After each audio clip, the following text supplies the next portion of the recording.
Hace unas cuantas décadas, depende de cuándo estés viendo este video, se popularizó una especialidad médica, la llamada medicina preventiva, que, como su nombre indica, se trata de una especialidad médica encargada de prevenir las enfermedades. Básicamente es la representación de aquella famosa frase, es mejor prevenir que lamentar. Sin embargo, tanto desde su creación como en años recientes se ha dado una discusión sobre las implicaciones de la medicina preventiva en su totalidad, así como las implicaciones al momento de realizar diagnósticos.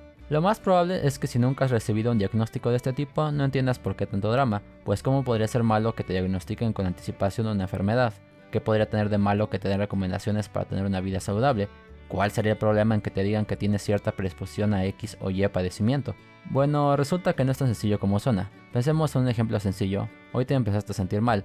Tienes unos días que sientes unos pequeños mareos. Entonces vas a tu médico de confianza, el cual tras una exhaustiva revisión física y una batería de estudios, concluye que tu rutina de comer Maruchan todos los días y dormir 4 horas diarias tal vez tenga que ver en algo, capullo, pero entre todos los estudios que te realizaron resulta que también recibes el diagnóstico de hipertensión arterial, lo cual hace que te dé un ataque de pánico porque suena a una enfermedad muy culera. Luego el médico te da un buen caso y procede a explicarte que eso es solo un factor de riesgo. Solo quiere decir que tienes la presión arterial algo alta y que si bien en sí no es una enfermedad, sí que es un factor de riesgo para el desarrollo de varias enfermedades, tales como un infarto al miocardio o una insuficiencia cardíaca. Entonces, ahora te preguntaría, tras recibir ese diagnóstico, ¿te sentirías como una persona enferma, sí o no?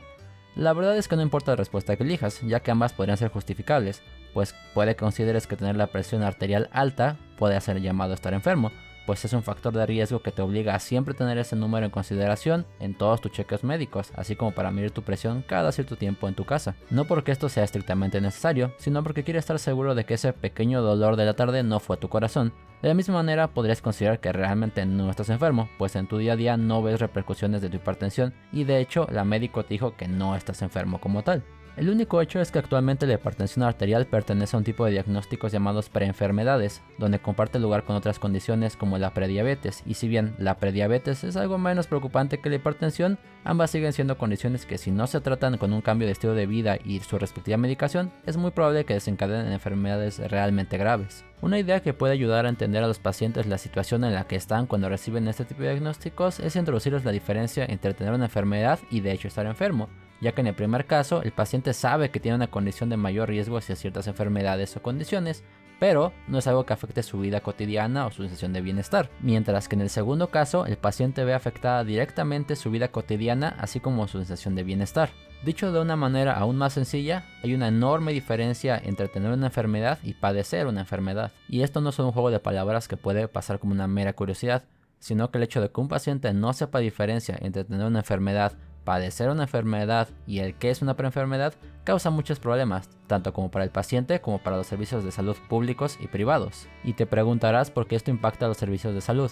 Bien, resulta que hasta antes de la Segunda Guerra Mundial no existía esta categoría de nuevos enfermos, es decir, gente saludable que es puesta en la categoría de enfermo, y el problema es que este tipo de pacientes consumen una gran parte del tiempo y recursos de los sistemas de salud alrededor del mundo. Es decir, que desde ese entonces se han estado salvando vidas al detectar y tratar precozmente la hipertensión arterial, la hipercolesterolemia, la osteoporosis, el cáncer de cuello uterino, etc. Pues sí, en definitiva sí, y las estadísticas de hecho respaldan este pensamiento. El punto no es dudar de la eficacia de la prevención, pues en definitiva ha salvado y seguirá salvando muchas vidas. El problema es que el diablo está en los detalles, ya que indirectamente puede estar causando el sufrimiento de muchas personas. Supongamos entonces dos ciudades, A y B, ambas con una morfología y número de población muy similares. La única diferencia es que la ciudad A aplica técnicas de medicina preventiva, mientras que B no lo hace. Como dije antes, estadísticamente la ciudad A tendrá habitantes que vivan más años y que sufran menos como consecuencia de estas enfermedades, mientras que la ciudad B tendrá en promedio menos esperanza de vida y sus ciudadanos sufrirán más por las consecuencias de enfermedades no detectadas precozmente. Pero además, y este es el punto importante, la ciudad B tendrá muchos menos nuevos enfermos que la ciudad A.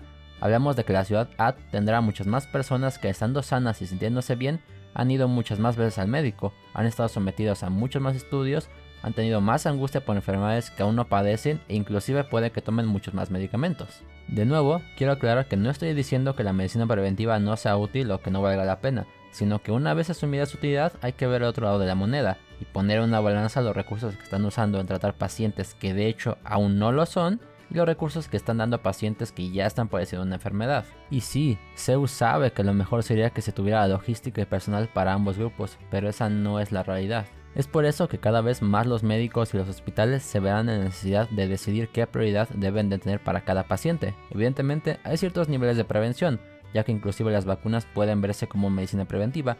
Ese tipo de técnicas no resultan especialmente problemáticas, pero cosas como la toma de presión, la medición de colesterol, la realización de un Papa Nicolau, una mamografía o para el caso el uso de protector solar diario ya son un paso más allá. De hecho, se les suele llamar prevención secundaria. Y lo que sucede de fondo es que una persona que se siente sana, es decir, que no presenta ningún síntoma o molestia, se acerca a su médico con la mentalidad de que puede recibir una información que cambie su estilo de vida. Lo repito por si no quedó lo suficientemente claro.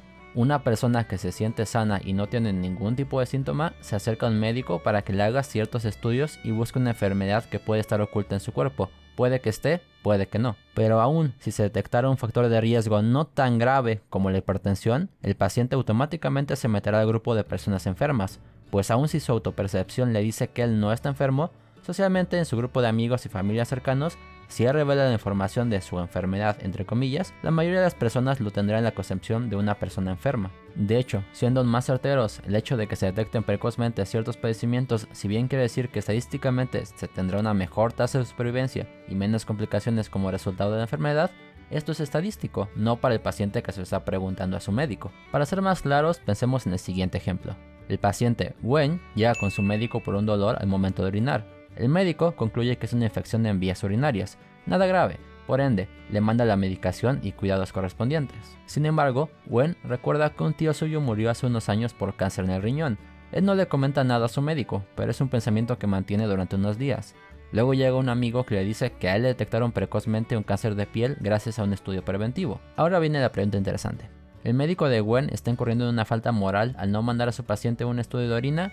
Pues en lo que se refiere a la buena praxis de la medicina, él no está incurriendo en una mala praxis, pues él no ve motivos para realizarlo y el estudio que detecta la sangre en la orina, señal casi inequívoca de un posible cáncer en el riñón, este no está indicado como un tratamiento preventivo estándar para la población en general. Claro que el médico técnicamente podría no estar salvando la vida del paciente si este de hecho resulta que tiene un cáncer en el riñón, pero esto no estaba bajo su margen de acción, no era ni necesario ni precisamente recomendable, pues si Wen no tiene cáncer, este solo tuvo un estudio innecesario sumado a la preocupación durante varios días sobre el futuro de su salud, porque el mero hecho de realizarse este tipo de exámenes indudablemente hace que el paciente, como sus seres cercanos, sientan una gran preocupación. Y aunque estadísticamente, claro que se detecta sus posibilidades de supervivencia son mucho más altas, pero eso es estadístico y no significa que él como sujeto individual de hecho se beneficiaría de esta detección precoz, o si de hecho al no haberla detectado él habría vivido sus últimos días, meses o años sin tener que estar preocupado por su condición médica. Me atrevo a creer que la mayoría de las personas aceptaría hacerse estudios preventivos si este de hecho aumenta sus posibilidades de supervivencia y reduce el daño de ciertas enfermedades, pero esto no significa que todos lo hagan y que aun quienes lo harían no verían como negativos ciertos aspectos que ya hemos mencionado. Sumado a que sigue siendo discutible si es prudente gastar recursos en hacer los estudios de Wen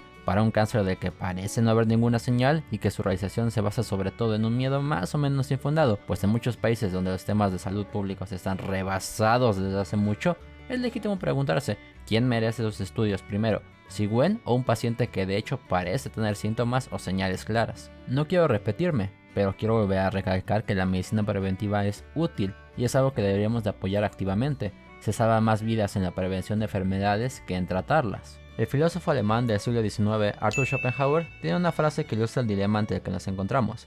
En el género humano, solo los individuos y sus transcursos vitales son reales, los pueblos y sus vidas son abstracciones. Esto ilustra de forma bastante didáctica el concepto de factor de riesgo, pues si bien es cierto que si realizamos ciertos estudios de prevención pueden mejorar nuestra probabilidad de supervivencia ante ciertas enfermedades, esto no quiere decir que objetivamente de hecho sea así para una persona individual, ya que puede morir igualmente por esa enfermedad detectada con anterioridad o por otro motivo completamente diferente. Eso es pura estadística. Al paciente lo que le interesa es su vida real, no esta abstracción llamada factor de riesgo. Eso no es real al paciente, eso es solo una posibilidad, bien fundamentada, claro está, pero es algo que no se puede vender como verdadero o real a los pacientes. Nótese que no estoy diciendo que esas estadísticas sean falsas. Finalmente, si te detectan un cáncer de mama, lo más probable es que si se detecta precozmente tengas mejor tasa de supervivencia. Pero es eso, estadísticamente. Es muy real, está bien fundamentado, pero es estadísticamente muy probable. No más, no menos. Finalmente, me gustaría apuntalar uno de los motivos de esta problemática, y es un problema que ya se apuntaba desde hace muchos años, como no puede ser de otra manera, por un filósofo, en este caso Immanuel Kant, pues él señalaba que la idea de salud es sumamente subjetiva y depende en consecuencia del pensamiento individual de cada persona y de cada paciente. Esto no suena raro porque solemos pensar que la medicina de hecho tiene una definición clara e inequívoca de qué es la salud. Por ello, es que también se piensa que la tarea de la medicina es procurar la salud de las personas, y si bien en términos generales es cierto, cuando te pones a saber el tema por más de un segundo resulta que no es tan claro, ya que si se es realmente estricto en lo que es la salud, entonces la medicina no tiene nada que ver con la salud, ya que la misma idea de salud es en sí una idea un tanto vulgar, ya que no es un concepto que forme parte de alguna rama del conocimiento como la biología, psicología, medicina interna, sociología, etc. Por supuesto que habrás visto en algún texto científico serio la palabra salud, pero cuando se usa de una manera y en un sentido puramente retórico, no como una métrica de investigación en el mismo sentido que lo sería el término inflamación o la idea de un diagrama tensión-deformación. Lo que quiero insinuar es que la salud es un estado subjetivo al que llegan las personas, no por medio de una profunda investigación, sino por un sentir, por una corazonada. Es por ello que la mayoría de las veces que las personas usan la palabra sano o sanidad, se dice de la siguiente manera: yo me siento sano. Casi nunca escuchamos que alguien diga sé que estoy sano. Y ese es el punto, la percepción de salud es un sentirse saludable, no un saberse de hecho saludable. Pensemos en otro caso muy sencillo y en el que la mayoría podrá identificarse. Nuestro amigo que llamaremos Macario tiene asma desde niño, sin embargo está controlado desde hace muchos años y no ha tenido una crisis. Él en consecuencia se considera una persona sana. Claro que tiene una enfermedad, pero en su sentir diario él no se considera enfermo. Después tenemos a nuestro amigo Chad. Él siempre ha usado lentes ya que tiene astigmatismo. Sin embargo, en su día a día, Chad se considera una persona sana. Por supuesto que tiene una enfermedad en los ojos, pero él se ve como una persona sana. Finalmente, pensemos en tu amiga Ellie. Ella hace unos años fue diagnosticada con VIH positivo. Desde ese momento, ella se ha tratado con la medicación y cuidados correspondientes, por lo que se encuentra bajo control. Ella cada vez que va a cenar con sus amigos, se considera como una persona sana.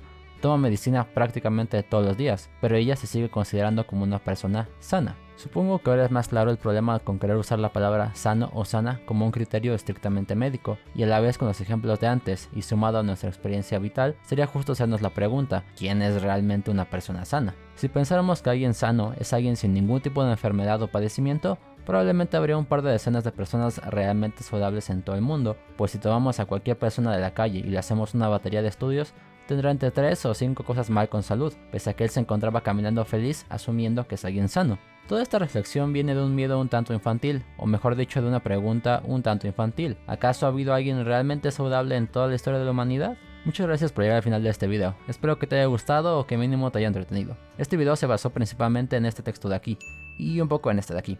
Recomiendo sobre todo el primero si quieres seguir profundizando en el tema. Si te gustó el video, puedes suscribirte, y si no, está la caja de comentarios para que me mentes la madre, ¿vale? Besitos en la cola, bye.